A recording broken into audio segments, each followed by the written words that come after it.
Meet Sarah. She sits alone in her apartment at 2 a.m., surrounded by crumpled papers and empty coffee cups. For the 100th time, she's revising her business plan. "It needs to be perfect," she whispers, deleting yet another draft of her website. Like millions before her, Sarah has a brilliant business idea, but she's trapped in the perfection loop.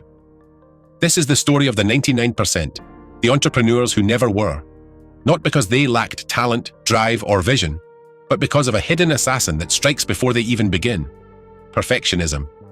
It's the voice that whispers, "Not yet. One more revision. Just a little better." It's the thief of dreams that convinces brilliant minds their work isn't ready for the world. Look around you. The greatest companies of our time, Apple, Google, Amazon, all started imperfect. Steve Jobs launched the first Apple computer from a garage with a hand-painted wooden case. But here's the difference. He launched. While perfectionists wait for the perfect moment, real entrepreneurs leap. But why do so many brilliant minds fall into this trap? Let's explore the 3 deadly snares that catch even the most promising entrepreneurs. The first trap is analysis paralysis. Like quicksand, it pulls you deeper the more you struggle. You research endlessly, create spreadsheet after spreadsheet, read every business book on Amazon, but knowledge without action is just expensive dreaming. The market doesn't reward your research, it rewards your courage to begin. The second trap is comparison poison. Social media becomes your torture chamber. You scroll through polished success stories, comparing your chapter 1 to someone else's chapter 20.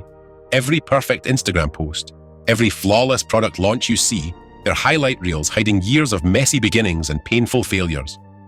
The third trap, the deadliest of all, is the someday syndrome. I'll start when I have more money.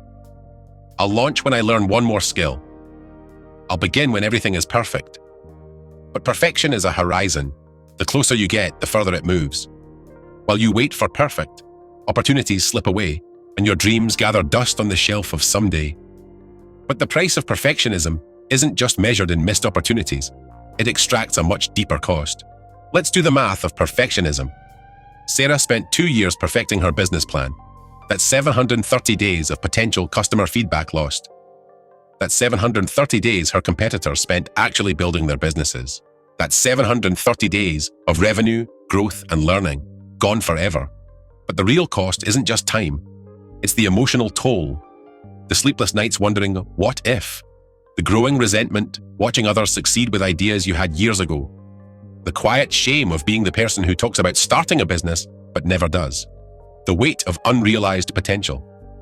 Think about this. Mark Zuckerberg launched Facebook with bugs. Jeff Bezos started Amazon when it could barely function. Airbnb began with terrible photos and a clunky interface. But they all understood one crucial truth. An imperfect something is infinitely better than a perfect nothing. They chose progress over perfection, action over analysis, reality over dreams. So what's the solution? How do we break free from perfectionism's paralysis? The answer lies in a simple but powerful formula. Here's the truth that sets entrepreneurs free. Perfect isn't a destination, it's a direction. Success isn't built on perfection, it's built on iteration. Every great business you admire started as an imperfect experiment that improved through customer feedback and real-world experience. The breakthrough formula is simple. Start small. Start now. Start messy. Launch your minimum viable product. The simplest version that solves the core problem. Get it into customers' hands quickly. Let their feedback guide your improvements. Each iteration brings you closer to excellence, but you have to begin to iterate. Remember, Netflix started as a DVD by mail service.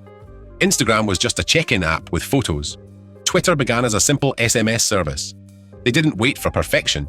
They started with good enough and evolved based on real user feedback. They understood that business success is a marathon, not a beauty pageant.